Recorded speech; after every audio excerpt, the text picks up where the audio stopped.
What's going on? Welcome to another episode of the Impel Forward podcast. I'm Yes. Whoop, Leon. whoop. Tell them who you are, Renee. I'm gonna go ahead and introduce our next guest. She is a lovely, beautiful woman. She is a businesswoman first and foremost. Not only is she a businesswoman, she's an author, she's a coach, she's a mentor, branch manager, community server. The list goes on. Her name is Dionne Selby, and she is amazing, you guys. So I welcome her. We're gonna, chip away at her. She also is an author, and has a lot of spicy topics on Facebook. You know, Leon, I asked her, I said, hey, I do our same questions. Are there anything that's off limits? Mm-hmm. We like to ask that, right? So we Yeah, respect our right. guest. Mm-hmm. She's like, no, nothing's off limits. I said, okay. Good. Okay. But I Right. told her, we are a podcast. We respect people's boundaries, Right. so we can definitely take a post on that. But absolutely, she said nothing's off limits. So I can't wait for her to go ahead and get logged on. I have a lot to ask her about. We want to make sure that we are fulfilling our community with all of the info that we can as we help them out with some of our small business people, some of our banking people. We want to make sure that we're touching everybody in the community and Right. get her ready. Mm-hmm. That should be pretty good. Should be pretty good. Um, how was your week? My week it started off a little bit rough. That time change. Listen, Oh yeah. it's been affecting me. My Aquarius has been Aquariusing all week. I think I had an attitude. And I don't even know why. That's the Right. crazy part. Like, Yeah. I wake up with attitude. I've been going late myself. Well, Have I you? think she's ready to come on, so we go bring her on in. Is it? Let me see. If she She's can. ready? If Come she's ready. on. There she is. What's up? Hey y'all, how are y'all doing? How you doing? Good. Good. Good. How are you? I am doing good. I'm doing good. I'm so sorry. I just got off of a community advocacy call, so that's Oh, why I was running a little bit late. So thank you so much for having me, you guys. oh, no problem, no problem. Glad to have you on the show. Yes, yes. We look forward. We talked yesterday. I was telling Leon, I asked the questions. I'm like, are there anything off limits that you don't want to discuss? No, because I'm a life coach. So how can Mhm. things be off limits? Like we take experiences and we help the community with them, or we help other people with them. So it wouldn't make sense for me to say that something is off limits. Now I might, have to think about a different way of how to respond Yeah, to those Mhm. yeah, questions. Yeah. But Yeah. nothing is off limits. yeah. Okay. Tell us a little bit about where you from. I am from I'm actually originally from Clayton. So a lot of people don't know that, Mhm. but I'm originally from Clayton, and I moved to Raleigh when I was 14 years old. Mhm. So I consider myself a Raleigh native, even though originally I'm from Clayton. My family, my background, my parents, they're all from New York. So I kind of consider myself a mix between the city and a city girl and the country girl at the same time, if that makes sense. Okay. It does. It does. Wow. New York, huh? Yeah. Both of my parents are from Brooklyn. So they are from Bed-Stuy and Flatbush. Oh, wow. Okay. I love New York. All Did you ever boroughs. get to spend time up there, Annie, yourself? I do. Well, not recently, but as a kid, we would go every year Okay. for summer, and we would always take those road trips up north as a family, which was really dope. Those are like my best childhood memories, to be honest, is those road trips to New York. So, not recently, but as a child, yes, all the time.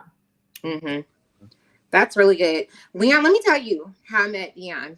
Funny enough, we met through a mutual friend. We have a mutual friend, Lexi. Alexia. A lot of them. Shout out Lexi.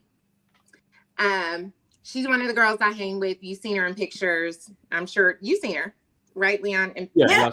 Facebook. Oh, you said Leon. Okay. I believe you and I met at Lexi's. Did we meet at Lexi's birthday dinner at Stir a couple years back? Oh Were you there? yeah. Oh yeah. Yeah. Remember we were working out. Yes. No. Hold on. Did we meet prior to that at Stir in Raleigh? You were there too, right? No, we met the first time when Alexia had her birthday gathering. Oh, the workout one. And the workout, yeah. And we were working out, and then we went to have brunch afterwards. Yes, Yeah. yes, yes. And so she told me no, I think, and then my friend Lang, and Lang had asked, do you still, ask a lot of, questions, because she's an author too. So she likes to get opinions and different things from people. And, so she asked a lot of, different questions on her Facebook.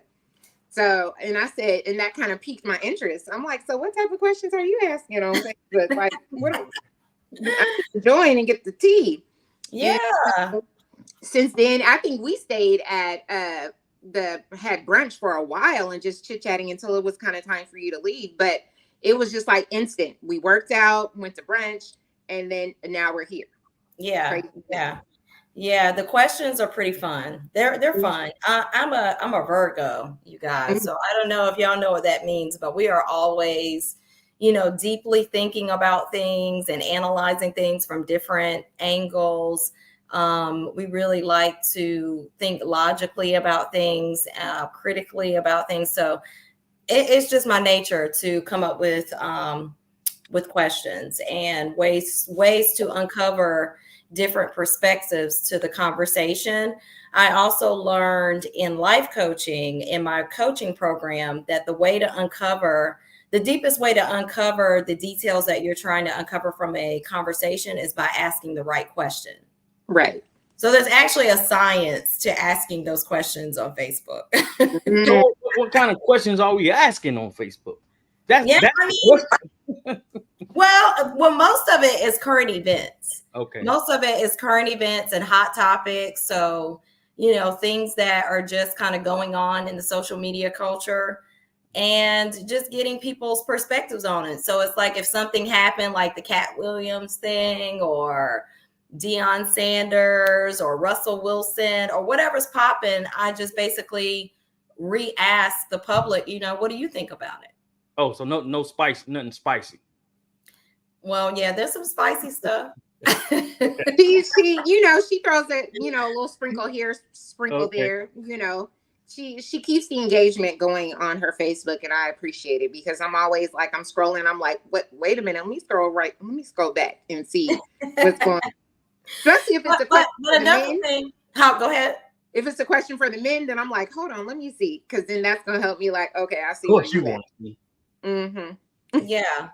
But I also ask questions about things that are going on in the community as well. Mm-hmm. So I'm really big on advocating for the community, for Black and brown people. So just, really also uncovering things about, certain issues or certain topics that may be going on in our community as well. I ask questions about that too.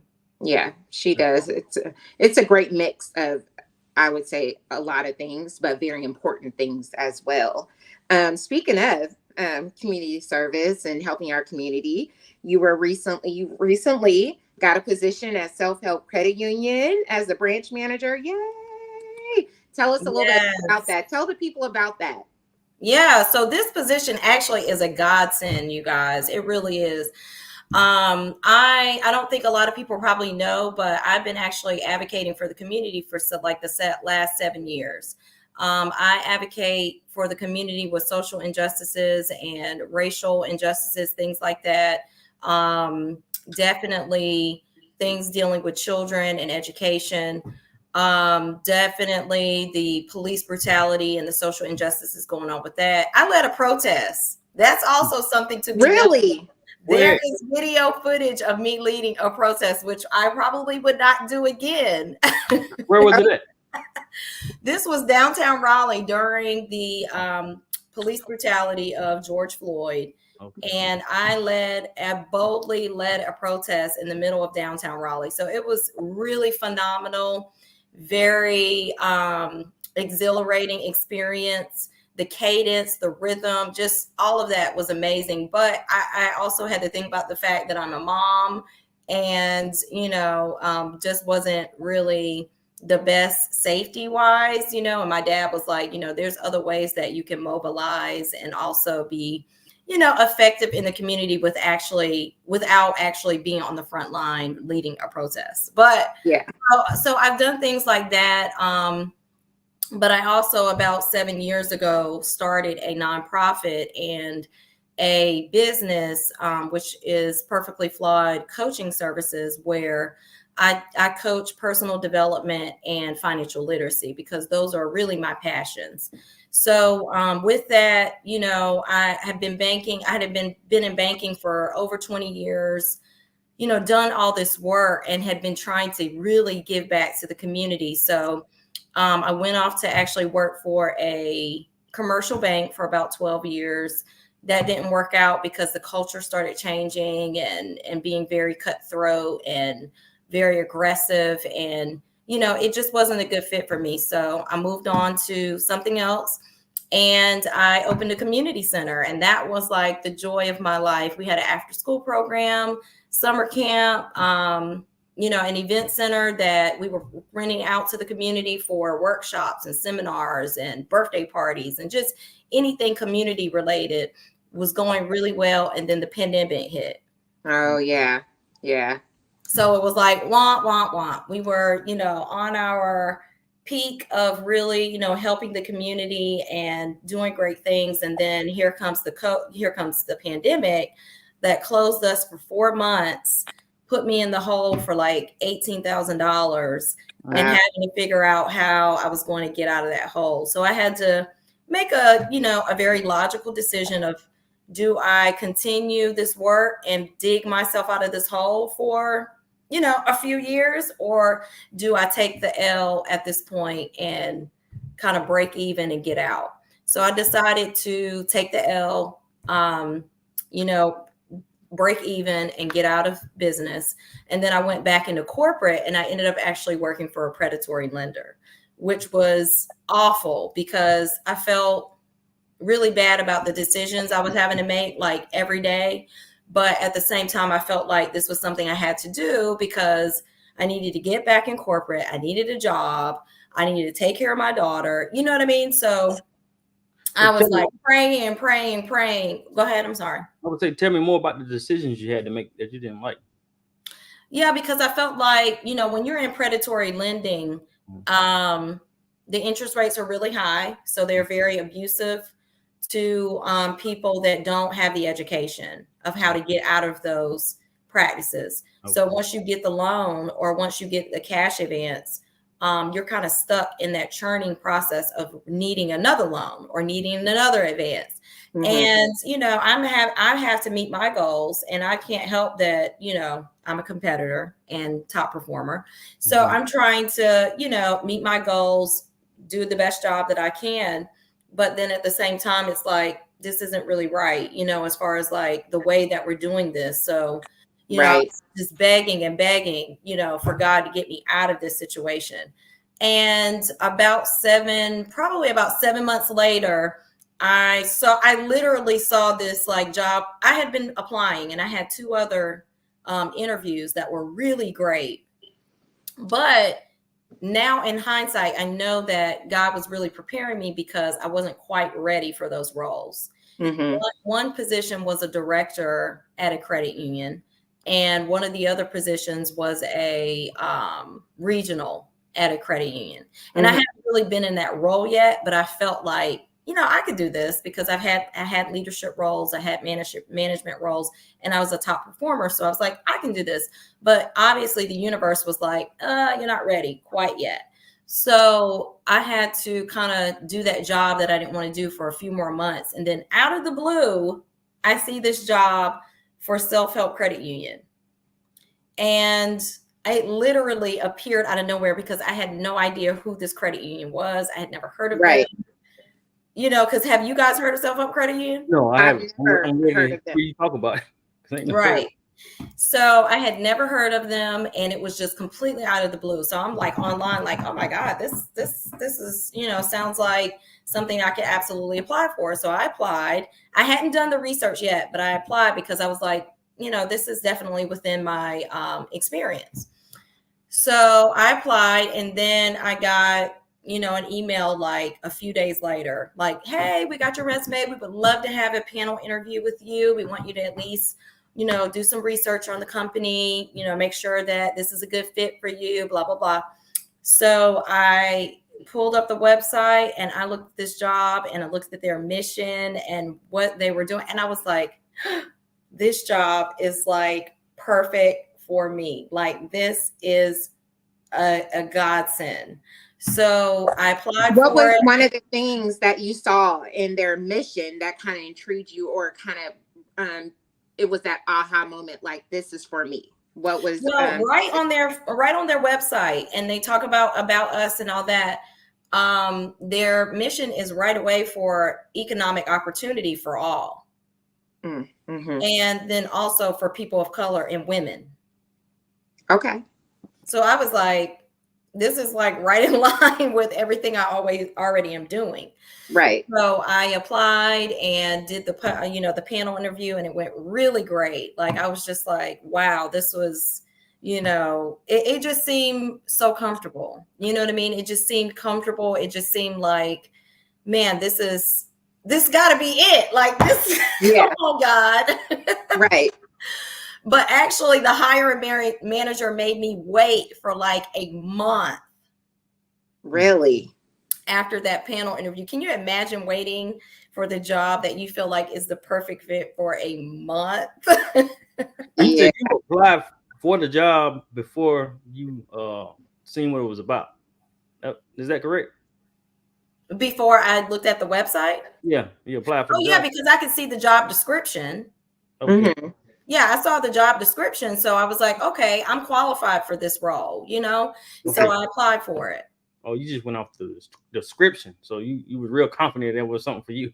Oh yeah, absolutely. Because it was like managerial experience, banking experience, leadership. Those were the experience, the skills that I knew I had.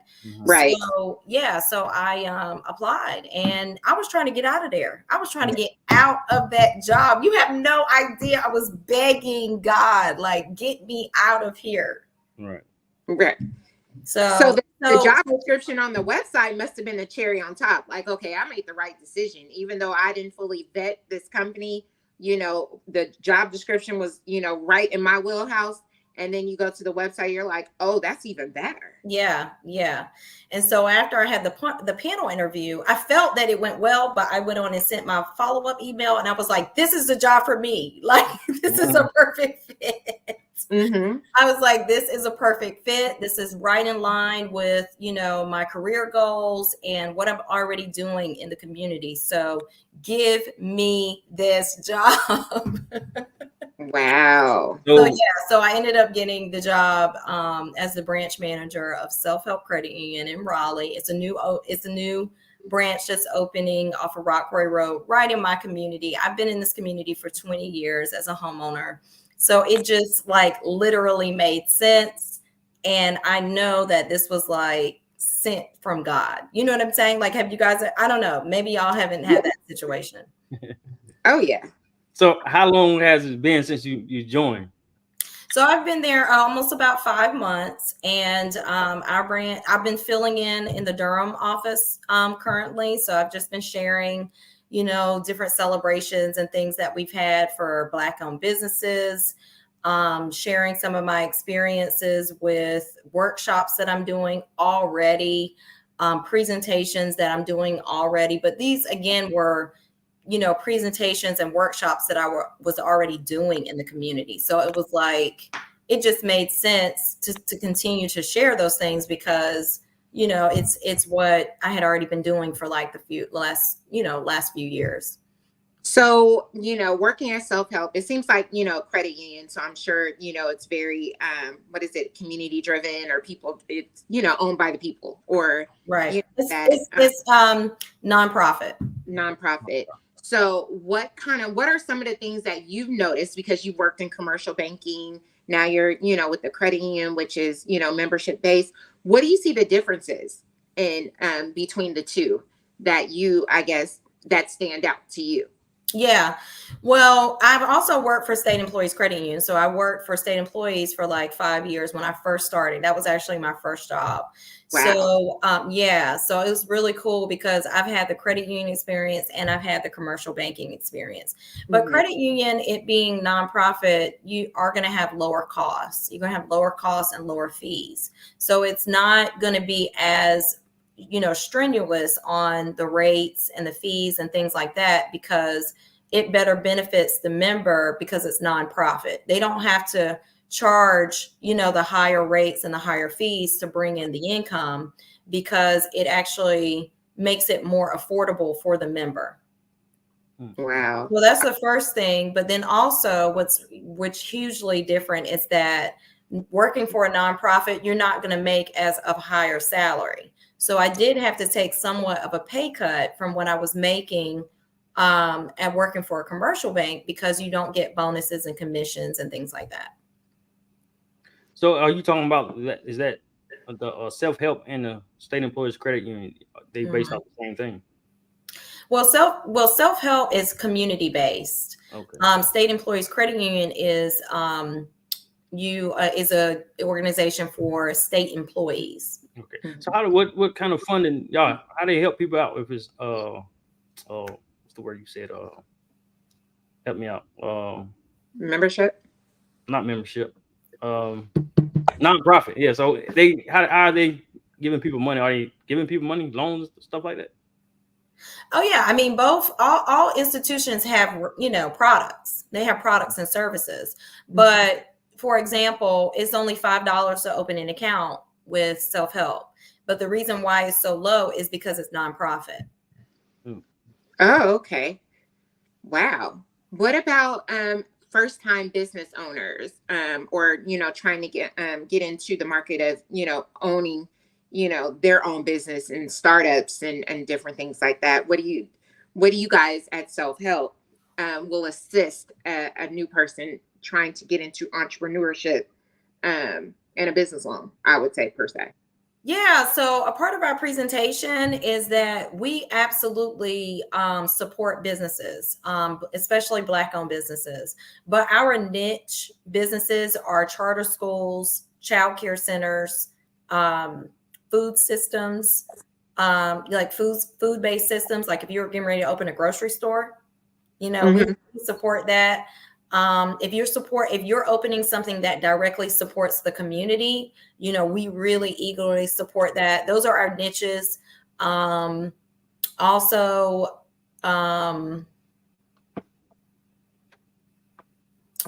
hold on one second. What's some of our other niches? Oh, faith-based organizations, so churches. So if you're directly doing things in the community, then we have untraditional underwriting that basically caters to those types of industries. Really? Yeah. So how long has the whole self-help thing been going? I know you said the one in Raleigh, you've been there 5 months. So how many branches do they have? Okay, so this is actually a good question, because I actually spent my last 4 months in Durham, because my branch is not open yet. My branch is opening in the end of April, 1st of May. So I actually spent my training in Durham, which was cool because I don't really even go to Durham that much. I am heavily active in Raleigh and have done a lot of work in Wake County, but I'm be honest, I really don't be going to Durham County that much. So it was so interesting learning the history in Durham. The Hayti district and Black Wall Street, all of that has been super cool to learn the history in Durham and our Black-owned businesses culture in Durham. So I will definitely say that Durham's culture is way more culturally unified in Durham than, in my experience, and also in my opinion, than in Raleigh. So the history of self-help is actually in Durham. So self-help was actually founded in Durham in 1980. And I don't forget that because that's the year I was born. Mhm. And so y'all do the math. No, I'm just kidding. Everybody in their math, like, I mean, in their head, like, calculating, how old is she? And so, yeah, so they were founded with a $77 bake sale in Durham. And it's just an amazing history and amazing story. So they have 2 branches in Durham, and then we have 2 branches in Raleigh. But we have branches all over the country. It's not just in, Durham and Raleigh, but we have other branches in North Carolina. We have other branches in other states in the country as well. So say I have a at-home daycare, right? And I've been doing it for years. I'm certified. I have all of the things, but I want to branch out and get, possibly a building, actual business to house my daycare, maybe expand and get new teachers and all of the things that comes with it. Is that something? Self-help is a bank that I would come in and you guys would walk me through the steps of being able to obtain funding for that and, assist me along the way, the journey. Yes. Yeah. So that is where our lenders and our real estate, ventures fund would come in and really work with you one-on-one on putting that project together. Oh, wow. Okay. What about, so no hair salons or barbershops or anything of that nature? Yeah, I have to be really upfront and transparent because I found that, when we say like, oh yeah, we really help these types of businesses or these types of Black-owned projects, I have to be clear about the criteria that it takes to get approved. Mhm. Because I found that a lot of people, get frustrated, especially in the Black community. We get frustrated on not being able to get the funding or the lending, but we don't really have ourselves in a position to be able to get approved or to qualify. And that is because we're not filing our tax returns. Oh, okay. So, explain how important that is, because I don't well, think it is super important because you have to prove that you have a 2-year history to be able to be approved. Oh, look at Leon shaking his head. He probably never heard that. Yeah. I don't know if she told you, but I'm a barber. So Okay, so so we a want lot to of see. barbers don't file their stuff or do it right. So yeah, I know what you go, but go ahead. I know what you're talking about. Yeah, so if you have a 2-year history and you can show that you can pay the loan back, and that you have you have a CPA and you can provide your profit and loss statement and your bank statements and things that support being able to pay the loan back, then yeah, we absolutely want to help those businesses. But we find that a lot of times we can't because we don't have the 2-year history. Mm-hmm. Or the history doesn't really tell the full story. Yeah. I know that sometimes can be very challenging, within our community and, other communities as well. But when it comes to taxes, even in my position, I used to ask, okay, tell me something, tell me really what's happening with your financials, not what I see on your tax records. Yeah. It's always going to be different, right? That conversation is always different. And so I noticed that, within a lot of smaller businesses, sometimes the taxes doesn't tell the full story. So it's always easier to be upfront and honest with your, your branch manager or your banker or, even your CPA. It's always good to be honest and upfront because that dictates where your career takes off. Yeah. And in addition to that, don't write everything off. Like you writing everything off, you're not showing us that you're actually bringing in a net income. Like you're not showing us that you're actually bringing in an income. So it's misleading, and it's also miseducation to the business owner because they're thinking that the CPA has done a good job because they done wrote off their phone expenses or all the mileage or all the food cost or whatever to make it so that they don't have to pay taxes. But that's actually working against you, because now we can't show that you can actually, prove that you actually brought in any income to your business. Yeah. I try to talk to a lot of new barbers up and coming, because for a long time, barbers, well, even to now, they still don't know about the taxes and how it's done, and it just wasn't taught by older barbers. Right. It just So was that's around. another piece that we, are aggressive with, is financial literacy, because we know that that's really we know that that's the gap to being able to have those opportunities and wealth and, more success with lending and, grant money and things like that. But, it's really just trying to change some of the myths and change some of the misconceptions that we've learned, or the bad habits that we learned, and trying to actually give that financial literacy. That's another piece that we're really heavily focused on, and we do all that for free. And that's another thing that, makes us different than a lot of other financial institutions, because you don't really see them. They ain't teaching y'all, you know what I mean? They're not going out and actually doing workshops at your, staff meetings. Y'all have classes or something, or y'all actually go out in the community and teach it, hold it? Oh yeah.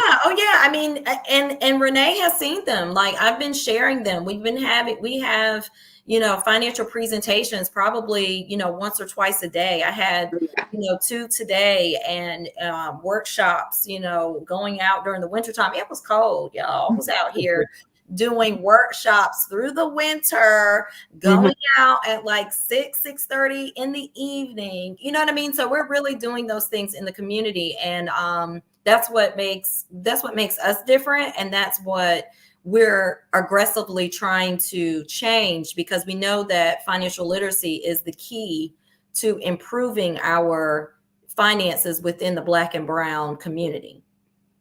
So if I wanted to get you somebody from the branch to come somewhere and hold something like that in a building somewhere, I can do that. Absolutely.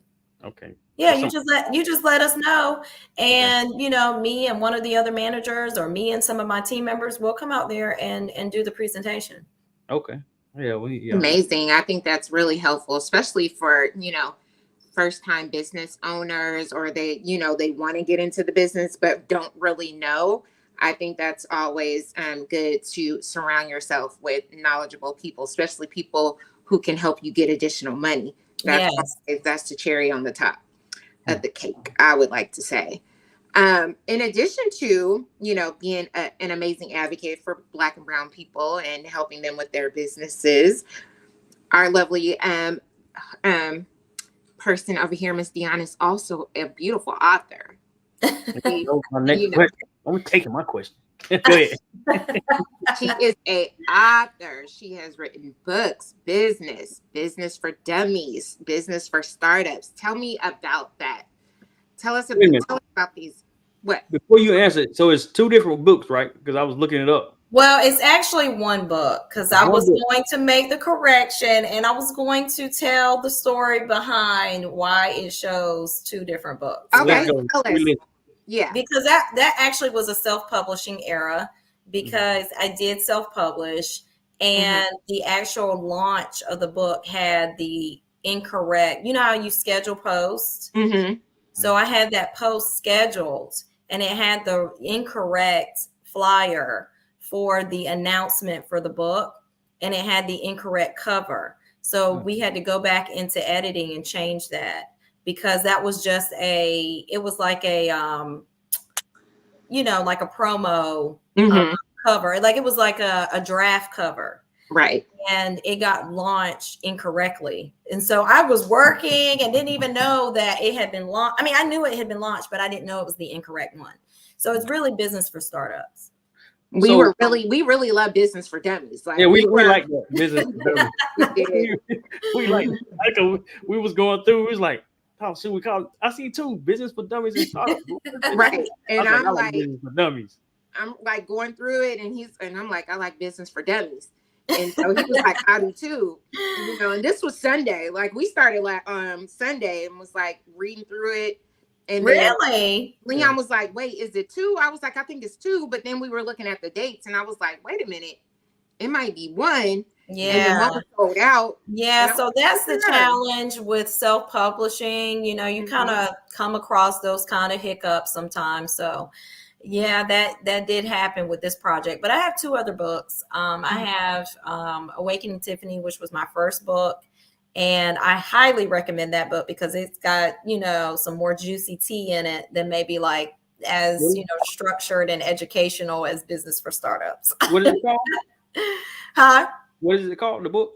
It's Awakening Tiffany. But so that's an inspirational book. And I wrote that book as I was going through some tough times like divorce and some career challenges. Like I was telling you guys, I was, really struggling through being in the wrong role and, having some bad leadership, things like that. So I wrote about that to help, keep people inspired.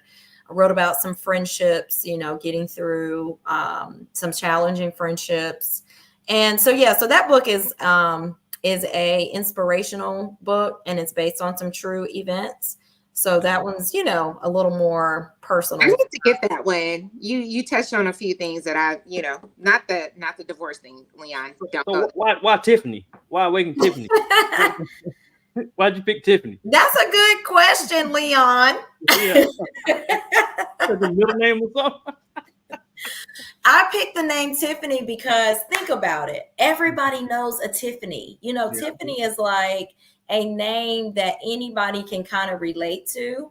So I wanted the reader to be able to put themselves in, the shoes of the reader and kind of and see if they could relate to her. So that's why I chose the name Tiffany. Okay. Now back to the business book, Business for Dummies. Why? So Business for Startups. Business for Startups. Why did you first pick Business for Dummies? Well, Business for Dummies was just that was a test. That was like it was like a draft. It was just a draft for like my cover and, just when I was getting started on the book, it was like a format for the graphics designer to kind of get an idea of how I wanted my book to be.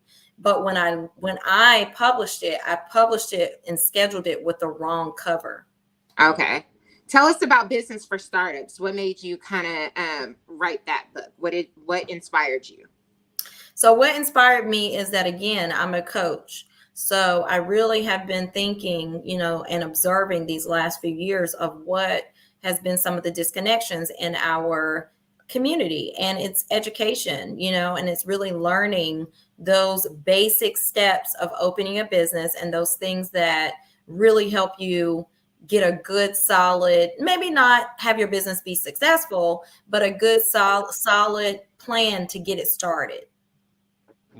So I wanted to give, just some additional education and not overwhelm people, but just give them the basics. Right. I think that's always helpful. Sometimes when it's overwhelming, you lose focus and you lose attention, and it causes you, I would say, not only to skip a step, but figure out what's the how can I bypass everything else that I should be doing and just go directly to it, which could lead you down not so great path. Exactly. Yeah. Back to that Perfectly Flawed. How did that name come about? So you asking some good questions, Leon. I'm trying to get better at my question. I've been watching Shannon Sharp. Oh my goodness. But okay, so Perfectly Flawed, I actually started Perfectly Flawed with a partner. Okay. And so we were brainstorming and we were thinking about like what would be something that people could relate to. So again, I wanted to come from a place of humility and something that people could, because a coach, when you hear a coach, and I got this bad representation for so long that, oh, Dionne's perfect, she knows everything, and you think you know everything because you're a coach. Well, I don't, but I do study, I do research, I do observe, I do analyze, I do deep thinking. So not that I think that I know everything, but I take a lot of information in to try to help others. So I wanted to be able to make it where people felt relatable with the information that I would give them, that they didn't feel like I was an expert, but I was, knowledgeable enough to still help them and they be okay with being vulnerable and showing their flaws. That's always good because we need that. We need to feel. Yeah. So So that's it's just kind of like self-help, like not self-help, but what's it called? Like yeah, I think it's self-help. I can't remember. I'm trying to think of the category for books, but I think it's self-help. But yeah, so it's kind of like, you're looking for some tools and resources to help yourself. And, I've taken kind of the thought process out of it. Like I'm giving you the information and the tools and the resources that I've studied and that have helped me in some of my own, trials, tribulations, and challenges. And I just want to share them with other people. that's always good. You got one? Yeah, go ahead. I was going. How did you become a life coach, and why? Well, you know what? How I became a life coach was actually really interesting because I have to be honest. I've always been that motivating person. I've been the girlfriend and the friend that's in the corner, like, girl, you can do that. Girl, you cute. And just being real inspiring because I've also been I would consider myself a top performer, but I would consider myself a top performer because I'm pretty competitive. I compete with myself because, it's just a Virgo thing. Come on now, Beyonce, Michael Jackson, as Virgos, that's just kind of in our nature. And we can be a little overwhelming and overbearing because we can still be a little perfectionist a little bit, but we kind of do that with ourselves. So I've kind of always been like that as a kid. I played sports as a kid. I grew up with my dad, which also kind of was a gift and a curse because, my dad is pretty competitive. He's also a Virgo. So he kind of, he kind of built me to be this way. And I had a friend that was like, Dionne, you're always so motivating and you're so, inspiring. And you're just always like pushing people to, achieve their goals and blah, blah, blah, and being positive. That there's a career that you can actually do this, and be a coach and get paid for it. And I was like, really? And I did the research and I found that there were actual programs for coaching and for, because even if you're a life coach, doesn't mean that you actually have to coach life. Okay. Yeah. It's like an umbrella. So if you get the certification as the umbrella, you can find your niche within that certification, if that makes sense. How long did it take for you to obtain that certification? It was a 4-day program, all day. Yeah. And so it was a 4-day program. It was all day. And we did a lot of, I think the first day or two, it was like book knowledge where we learned how to ask good questions, how to counsel, have the conversation with your client, how to set up your business, with your clients. And then the last 2 days were more practical, role playing, hands-on type activities.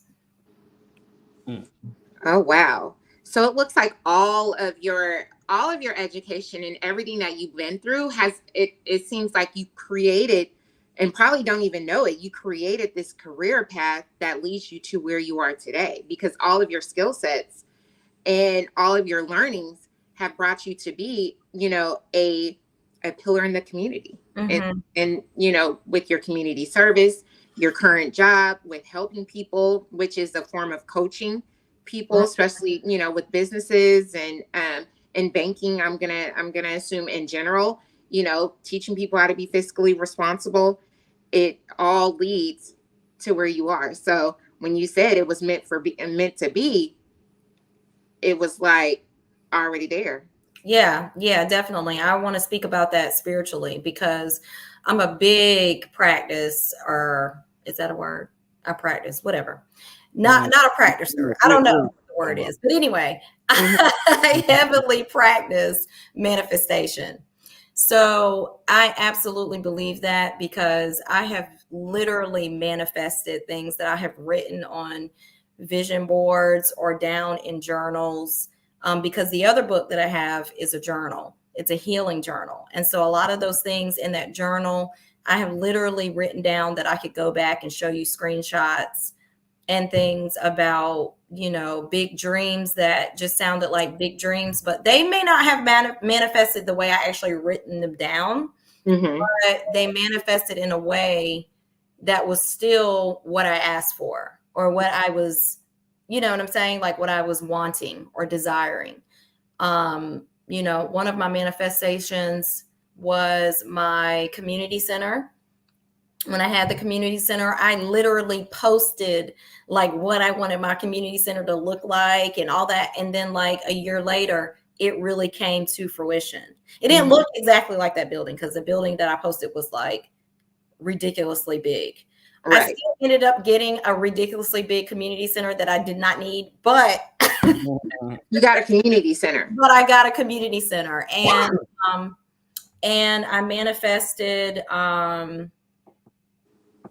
I manifested the bank because I literally wrote down that one of my goals is that I wanted a bank for the community center. I mean, for the community.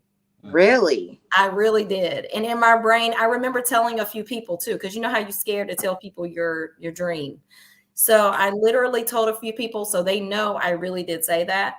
And even though I don't have my own bank, I do though, because I'm a branch manager. Right. So you have your own bank because you have Exactly. goals, you have visions for that bank. And so yes, I Yeah. mean, it doesn't say Dion, but it's by way of you. It wouldn't be there. It wouldn't perform if it wasn't for you. So it's your bank. I So like it's the way y'all fixing that. Mhm. That's listen. I'm a cheer a person on. So yeah, it's your yeah. bank. And Mhm. then I also manifested the relationship that I'm in right now. Like I had to go through my healing process. And I have to mention that because healing is so important. That's another thing that I am a huge advocate for. And, again, practicing within, spirituality is healing, really going through your journey of trials and obstacles and things like that. So getting through the divorce and getting through that and rebirthing, myself and rebuilding myself the last 4 years, I did that through the journal, and I did that with a best friend, which we both created the journal together because we were both going to a divorce. We were both going through a divorce together. Oh wow. Yeah, so it was like a really interesting story and an interesting time of how those things aligned each other because we really used each other to get through, that divorce. We were actively doing different practices and rituals and things to shift our energy and to shift our focus on positivity and moving forward and things that we wanted to happen. And I wrote down like literally what I wanted in a man, seriously. Hmm. And I will honestly say that of course he's not perfect and there's some little things that are different, but everything that I literally asked for is him. So Wow. yeah, so I Well, can I was honestly gonna get into that, but I'll go back to you and your friend, going through a divorce. How did you handle those? I'm gonna say those 5 stages of grief, right? Because even though, a divorce, even though it's not death, but it's similar, right? Because you're parting ways with someone that you built a relationship with, and you've been there, they've been there for you. How did you and a friend handle that, or overcome that together, because everybody's grief looks different. Yeah, it was actually a really tough time. I was going through that divorce during the same time that I was closing my community center. So Wow. it was a tough time of change and just in your brain, you feel and you think of it as failure, but it's like it's just a season. So I had to really go through like rebuilding my finances during that time. And it was really hard. I had to do some things that, I didn't really want to do as far as like the job that I had to do. I had to do 2 jobs that I just really did not want to do. And I had to do them to, pay my bills, take care of my daughter, and just to get through that season. But, both of us was going through the same thing. So we literally used each other for support. It just aligned itself where, we would communicate what experiences we were having, and they just seemed so similar and so aligned. Because it's a true science of, the law of attraction. So, Right. what I mean? So you really are attracting these things when you're thinking them, talking them, feeling them. So, that's kind of what was going on at that time. So, what better situation than to have like a accountability partner, a buddy, or a friend to kind of go through those things. So we would just share conversations, and we were literally uplifting each other, pushing each other, motivating each other, trying to, just stay positive. And after, a few months, we were like, you know what, we need to start documenting this. This can help somebody, at some time. So that's what inspired us to write the journal. Wow, that's really good. Because I'm gonna tell you, I'm gonna be the friend like, sis, let's get the bat. We going. We swinging. We swinging. Wait a minute. Now we had those moments where we did want to go get the bat and swing. Knocking everybody out. Mama too. That wouldn't help at all. That would have made matters worse. So you're a coach. It says some people say a coach needs a coach. Do you have a coach or a counselor? I do. I have done therapy myself. I did therapy in my marriage. I did therapy after my marriage. I did therapy through my career. I'm a huge advocate for therapy. So yes, a coach needs a coach needs a therapist needs a therapist. I mean, we all need coaching and we all need therapy. So I absolutely support that. I'm trying to think any other time that, and even family and even family counseling. We even see a therapist in my current relationship. Like when we have, disagreements and we're just not on the same page, and we may need just a third party or a perspective, an outside perspective, we're open to that. And I love that about the both of us because, and this is the funny thing, we're both Virgos, which is crazy. Oh goodness. Oh goodness. Hey, look, it's weird that you said that. When I was doing my reels, I told her I was doing my reels. Mm-hmm. She's like, "Oh, pick Beyonce, girls, was it Run the World or something?" Mm-hmm. And you bring up Virgo and Beyonce's a Virgo. I'm like, oh, that's why she probably said. But I didn't. I was just, because to be honest, she's. I would say the second woman we've had on the show that's had so that's very multifaceted, right? Author, coach, mentor, all the things. So I was like, and it's Women's History Month. Very fitting. So, but now, again, I guess this is all coming back full circle. We added Beyonce. Beyonce's a Virgo, and it's all aligning up. And I didn't even think about that because, and it's not like I didn't see your post when it was like Virgo season, my birthday, our birthdays. I saw that, but I didn't think about that. But look at me. But I'm an Aquarius, so we get along with Virgos very well. We do. Yeah. We do. Mm-hmm. Very compatible. Mm-hmm. But that is very interesting. You said in your new relationship, you guys seek therapy for, smaller issues. Was he always on board with that? Because a lot of times fairly new relationships, that's a little bit, it's like, whoa, we're new. I don't know if we're there yet to do that, but yeah, no, we're communicators right away. So he also has been previously married as well. So he had to go through his healing process. And when he went through his healing, he had a therapist. So he was very familiar with therapy and understood, like he understands that sometimes you might need that outside perspective, and not from your voice. Right. Mm-hmm. A professional. a Right. professional.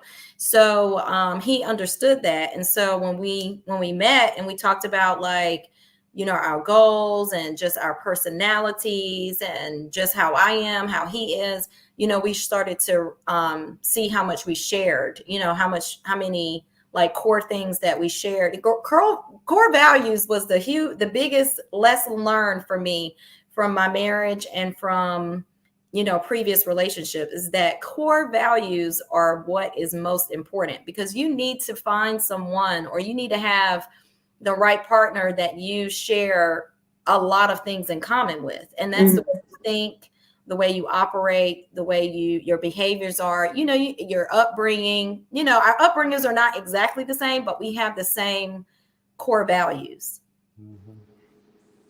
That's amazing. I think that's when we had Pastor Nate here last Friday, and he was, you know, doing the comparison between him and his wife, and they've been married for years. And he was saying, he grew up in this type. I mean, of course, he had, he was talking about, Single household. yeah, middle class family, mom and dad, same as his wife, but it was just, they just took different paths, right? So he likes Boys in the Hood. She may like a musical of some sort, or never heard of it, but Now there, she grew up in a single household. oh, she grew up in a single Yeah, household. yeah, yeah. So there's that. And so, they were able to find their core values. And I think they continue to hone in on that as a husband and wife. And that's why they've been together, and they, that longevity that's there. But that's very interesting. You know what? Maybe, when I meet someone, or, some of the people I talk to, I'm going to say, we should go to therapy and see if they call me back. Mm-hmm. Mm-hmm. Mm-hmm. Try that, because honestly, therapy, it was a deal breaker for me. Like, Really? yeah, because in some other relationships I've had, they didn't want to go to therapy. When we started to have differences, they didn't want to go to therapy. They didn't want to talk it out. They didn't feel that the therapist could help them. They were like, oh, the therapist can help you, but the therapist can't help me. Like, I'm good. So it was a deal breaker for me, because it was like, well, how can you not want to, see something outside of yourself as an alternative or a different Mm-hmm. perspective? How can you not see someone else's perspective? Because we're not all the same. Right. So that was a deal breaker for me. Yeah, I think therapy is good starting out in a relationship. Just go ahead and jump right to it. Yeah. Mm-hmm. Yeah. We gonna see how they respond to that. Yeah. Yeah. I mean, especially when we older, like, do you got time to waste like that? No, Mhm. no. When I tell you my patience is real quick, real Yeah, quick. your patience. Yeah, real short, real short. That's So how I good to me. got one question about this community scholarship award thing y'all doing. What is that? Yeah. Ooh, okay. So for self-help, Yeah. Mm-hmm. yeah. So right now, I believe the deadline is coming up soon. I'm not sure what the actual deadline is, but it's on the website. But this is open to anybody. You do not have to be a member. And there's a $1,000 scholarship available for self-help. So if you apply and get your application in there, you could, be given $1,000. Okay. No, Really? How any many special winners? criteria, ages, the male, female, no No criteria? age limit. You just have to be a student. And what was your question, Renee? How many? Is it just Oh, it is. one, It or is one. It is one applicant. okay. Yeah. Wow. I love they offer discounts on electric and hybrid vehicles. That's Yeah. amazing. That's great that you brought that up. That's great that you brought that up, because that's actually a newer initiative of self-help. That's something that we've actually just launched, like within the last few months, is electric vehicles and also green funding. So what we know, and specifically our mission, is that we're helping Black and Brown people, and we know that in the Black and Brown community, you can't really afford green funding and solar energy and some of these other electric operated vehicles and things like that, because they're expensive. So we offer financing for especially the Black and Brown community to be able to afford those type of resources and opportunities. That's amazing. I also see, regarding some of your loan rates, you guys go a little bit above and beyond, especially for used cars, because I think you guys cater to certain communities that may not be able to afford a brand new car. Mm-hmm. So I really like that. It looks like extension on the amount of months you can take out a loan, which is usually especially for the mileage, because it looks like you guys go up to 100,000 miles for a used car. Mm-hmm. But up to 84 months, that's really unheard of, especially at these rates, because a lot of you're looking at cars of that to that type of mileage, your interest rates are going to be high, especially now. Yep. So one of the other things that I want to point out is our CD and money market. These are actually my most favorite accounts because they're actually kind of like the hidden gem that a lot of the Black and brown community are not aware of. These are higher yielding savings accounts. So instead of just getting a regular savings account and you're not accruing any interest on it, you're accruing like 0.02% or something like that, especially at a commercial bank. You can put your money, as long as you have $500, into a CD or a money market and earn as high as about 4.6. Let me run that back again. 4.6% on your money on deposit. And in just a few years, you've earned, an additional $500 or $1,000 on your money. Wait, so let's go back so we can let our audience member know that, because I don't think we talk about that enough, because a lot of times we get so comfortable with keeping our money in these commercial banking savings accounts, right? Because that's what we've been taught: save, work, and then you look at your money and you're only gaining 10 cents of interest every month, if that, at on this savings account. So let's talk, explain a little bit more on those high yield savings accounts, so people really understand how important it is to let your money grow for you while it's sitting there versus earning 10 cents. Yeah, I mean, it's also a opportunity, for example, of if you have a younger child and you're wanting to put some money away for them for school, college, graduation. Like, for example, I'm using the CD option. My daughter, she's 15 years old, but when she turns 18, I want to turn over a CD to her.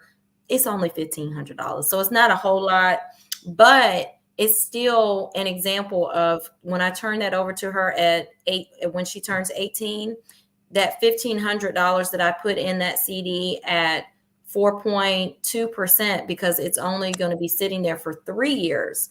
The first example I believe I gave was 4 or 5 years, but this one is a 3-year CD. So because she's going to be 18 in 3 years, I'm going to give her that CD, and then it will turn that $1,500 into about $18,000 or $2,000 when she goes to cash out that CD. That's really good. Just from sitting there, just sitting there. So you earn a higher percentage on your money than just having it in a regular savings account. Yeah, I'm currently with Ally. Yeah. I've been for a while, but I be trying to school people on them banks with them interest rates. The only thing is that you can't pull the money out. If you try to pull the money out, it's a penalty.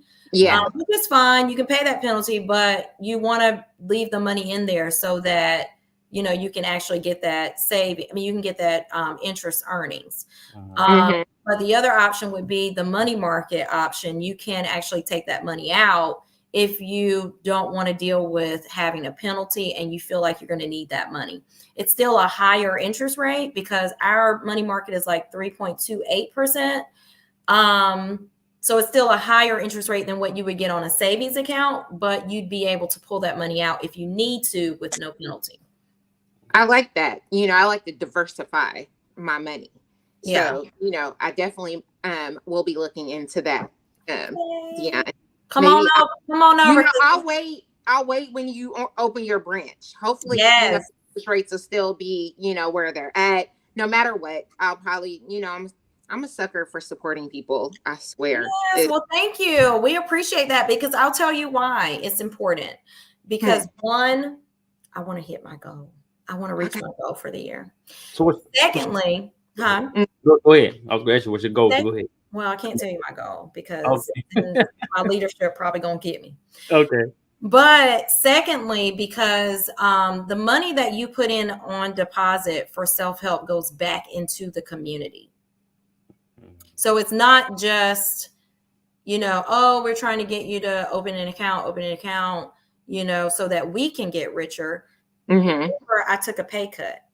Right. So this is so that we can actually continue to offer and do the work that we do in the community, because not only do we do those workshops and financial literacy that I was telling you about, we also have affordable housing units. Oh, really? Yeah.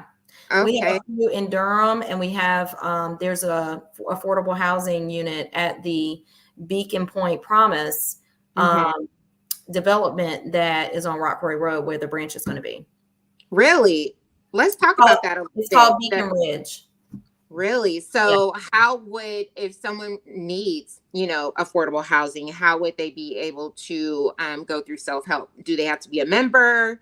Do they are there different channels that they have to go through? Because I know rent is high for some people, and not even that, it's a crisis right now. Right. Like it's a serious crisis. This is also one of those topics that I talk a lot about in the community, because the revitalization and gentrification is happening rampantly in our community with the development. The developers are buying up this land left and right, and they are putting a lot of people out of their homes and pushing a lot of people out. So with that being said, those people that are being pushed out are not going to be able to afford housing. They're not going to be able to afford these new developers that are coming in with these higher, rates for rent. So, it's going to be really important to, have those housing resources and be able to have more affordable housing units. Wow, that's really, we definitely see it. I'm sure you saw it when you were in Durham. Yeah, a lot. And, and it's really sad. But I will say this. I do have a two-sided perspective to it, because this is where my Dr. Umar kicks in. Do y'all follow him? I do. Yeah.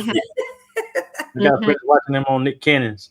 Yes. So this is where my Dr. Umar kicks in, because we as a Black community could have been revitalizing our own community. Yes, we can. We could have. We could have. So I have to say that, because I do think that we do have to take some accountability as a Black community, that we could have been putting our resources together. We could have been unifying, and we could have been revitalizing this property ourselves. Because remember, I have lived in this community for 20 years.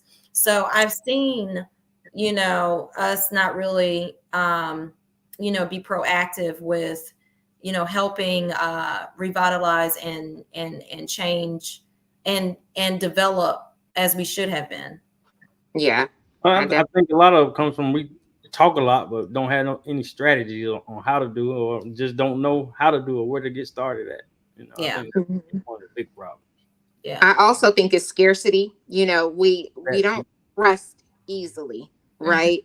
And we grew up with, with that mentality, right? You take care of yourself. You send for your family. So we've seen so much where you hear about, mistrust within your family, your friends around you. So, I think we're always scared to put our resources together, because we're always thinking of the negative outcome that may happen versus the positive. And I think that's where we go wrong. Yeah, I think, I agree. And also, we just scared of the work, like the thing that get it done. Yeah, plan. Right. Yeah, because we have to make some sacrifices. You'd have to sacrifice your time. You'd have to, sacrifice being able to purchase stuff on Shein all the time, right? And travel and, do all the spending and things like that we spend a lot of our, mentality on. So we'd have to change our whole mentality and our whole culture to even, be able to recognize what we would need to do to put our, resources together. Right. I definitely agree with that. Well, Miss Dionne, I have one last question for you. And I appreciate all of the gems that you have brought. And we're going to make sure we link self-help down on the bottom so we can help you, reach your goal by any means possible. My girl was recently posted by Miss Tabitha Brown. Oh yeah. Oh yeah. That was so fun. That was big so ponytail. Fun. You said what? The big ponytail. He sure did. He was like, you know what? That is so funny that you say that, Leon, because my dad was like, oh my God, that's going to be like 500 pounds that you have to like remove from your head, or remove that elephant trunk or something. He said, I don't know what he said, but he was like going in about that hairstyle. It was beautiful. You looked beautiful. Thank you so much. It was so tag her or something? How did you see it? So I actually was invited to host the red carpet of an African gala because I do things in the community, and a friend of mine who has an African boutique. So if you guys were looking for some African jewelry and pieces that are really cute and phenomenal, check out her boutique. It's called Beyond Yane in Raleigh off of Rock Quarry Road. And she was putting on an African gala. She asked me to host it. And I was like, oh my God, absolutely. Because I had always been wanting to do something African related anyway. Because, I'm like a goddess. Anyway. Hello. So I was like, well, what can I do that's so unique and different, because I'm hosting the red carpet. So I need to, stand out. So I remembered that Tabitha Brown had this like amazing hairstyle. And so I was like, wow, I'm going to try to see if I can do that. So I reached out to a few hairstylists. I didn't get some responses on the first two that I reached out. And then I reached out to an old hairstylist that used to actually kind of do my hair when I was a child. Mm-hmm. And I knew that she was still doing hair, because honestly, I really don't get my hair done a lot. Because you see me, Renee, I be wearing the curly, I rock my curly afro and be good. Mm-hmm. Exactly. So I reached out to her and I said, do you think that this is a hairstyle that you think that you can do? And she said, I got you. And I was like, I sent her the picture. And she said, I'm going to go get the hair and I'm going to, do like the little trial run. And then on the day that I was supposed to get my hair done, she sent me the picture like before I got there, and she had it on a mannequin, like the actual piece. Yeah. She had it on Leon's like, this is getting real deep as far as all the details of hair. How heavy it was. And it was on the mannequin. And I was like, oh my God, that is perfect. Like, she picked the exact color for the hair. She had it like, she downsized it for my head shape and size. It looked beautiful. She did a really good job. And so when I was there, I went in and I also did this event because I wanted to, of course, get some exposure for self-help. I'm really strategic about making sure that, when I'm doing these community events now, that, I'm also there to have fun and to work, but to, help spread the word for my branch, because we're getting ready to open and not many people in this area are aware of self-help. So I'm constantly having to have the conversation, to get the exposure and being strategic on how, to get the word out. Right. So I would have my like self-help t-shirt on and everything. And I got there in the salon. She was like, I got you, girl. She put that piece on my hair. Like, she slicked all my hair back and did whatever she did. And she put that piece on my head and she turned me around to that mirror. And I was like, oh my God. I was like, this is perfect. You killed it. Because it was like perfect. It was. It was perfect. It looked exactly like her hairstyle. So I was actually in the salon and I was telling them about how this came about, me using Tabitha Brown's style. And the other girl that was getting her hair done was like, oh, you need to tag her. No lie. This was not even like my idea. This was someone else's idea. And she said, you need to tag her. And when you tag her, you need to put, I did a new thing. Mm. She had just released a new book. Right. And the name of the book is I Did a New Thing. Oh, okay. Mm-hmm. The only thing that I'll tell y'all that I feel like I should have done differently was hold my book. I was like, dang, why did they hold my book? Yeah. Mm-hmm.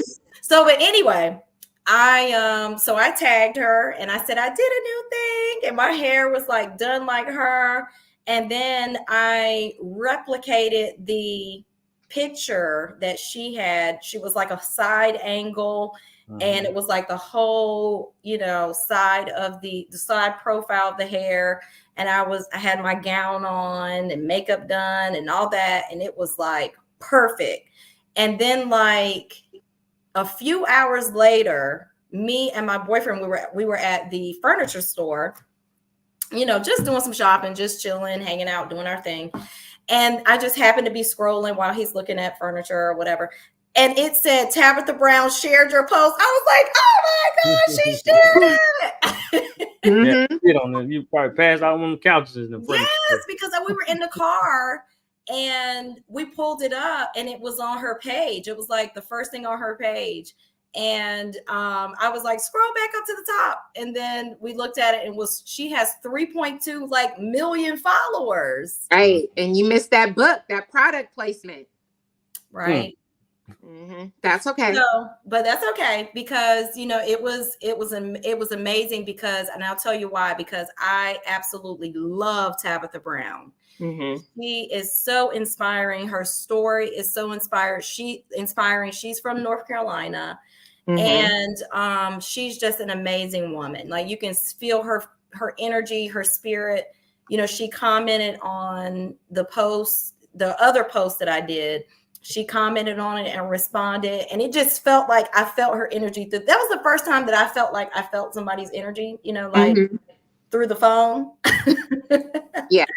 I didn't even know about her until Leon. Leon was cutting my hair. He's like, hey, you follow Tabitha Brown? And I was like, no.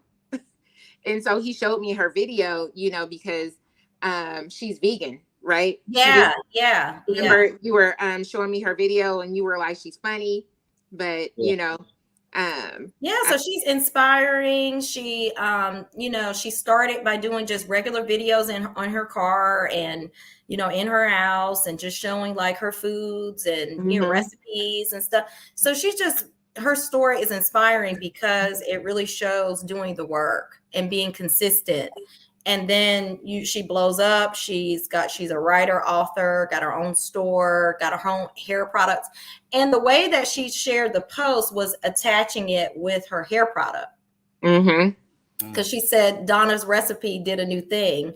And then is out here inspiring people, and she posted me.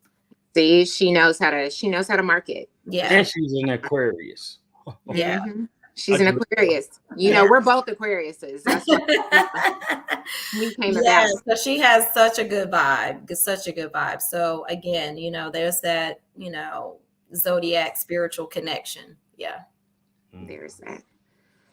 Well, it was good having you on the show. Yes. Well, thank you. I appreciate it. Thank you so much for inviting me. Yeah, no problem. Yes. So where can our viewers find you if they're looking you up? Are they going to selfhelp.com or, imperfectly flawed, at Gmail? Is it at gmail.com? Yes. Perfectly flawed inquiry at gmail.com. Imperfectly flawed inquiry at gmail.com. Yes.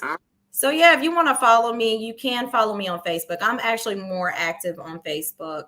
That is where I post my engaging and thought-provoking questions. So if you want to follow me there, I am on Instagram, but I'm really actually not right now.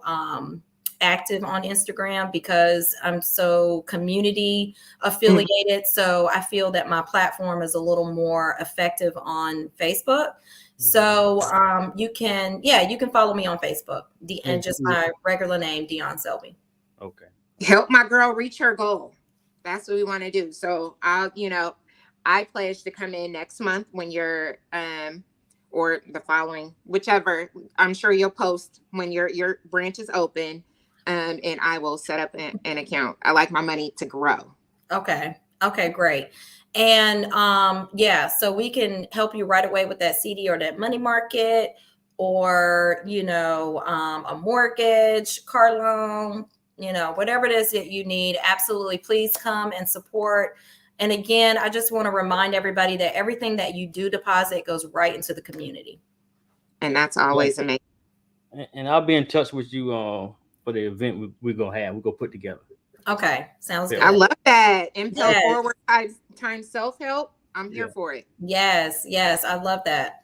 And please, if you know any other barbers or, hairstylists that you would like to connect us with, that'd be great as well, because we love like barbershop talks and, and all of that. Cause we know that y'all the go-tos. Yeah. So what we'll do is I'm going to put something together just for barbers or stylists, and then a separate event for just financial literacy and all that. Okay, sounds good. Yep, we want that, business for startups. We need to educate our community. Yes. And I got to change the title, Business for Startups. Yes. Because I am not trying to get in trouble out here, okay? Yeah. we got you. We got Okay. you. Well, we appreciate you. Like I said, go and support my girl. We look forward to working with you. I look forward to working with you personally and through Impel Forward. And we appreciate your community service. And keep going, sis. Keep going. Thank you so much. I really appreciate it. And I'm going to see you soon because we outside. Yes, we outside. I said it, I want the personal invitations to everything. She's always outside. Because Renee is outside. I'm like, how can I be down? I want to be down. I've been real good this month so far. So, I'm on my best behavior for March. I'm outside in April. I got you. Okay. I can't wait. I'm excited. All right.